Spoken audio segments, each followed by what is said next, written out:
Il faut vraiment le voir pour le croire. Emmanuel Macron, au sommet du G7, s'est encore illustré par son détachement olympien. Donald Trump l'humilie publiquement. Giorgia Meloni lève les yeux au ciel dès qu'il ouvre la bouche. Les Français le rejettent majoritairement. Rien, pas une ride sur son front lissé. Il appelle ça des péripéties. Nous, on appelle ça un déni. XXL, Trump l'a carrément traité de mytho en direct sur Truss Social en mode Emmanuel se trompe toujours. Traduction Macron est à la diplomatie ce que Francis Lalanne est à la science politique et pourtant le locataire de l'Élysée, toujours engossé dans son costume trop petit pour son ego, balaye ça d'un revers de la main. Ça ne m'émeut pas. Bien sûr que non. Ce gars pourrait tomber dans un puits de gifles diplomatiques. Il continuerait à sourire.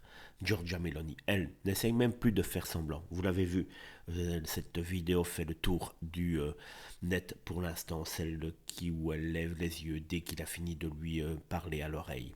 Quand Macron lui parle, elle regarde le plafond comme si elle espérait que Dieu lui envoie un drone pour l'évacuer. Et nous, on compatit. Imaginez devoir écouter une leçon de morale pseudo-humaniste avec un accent de Startup Nation en plein G7, une vraie torture.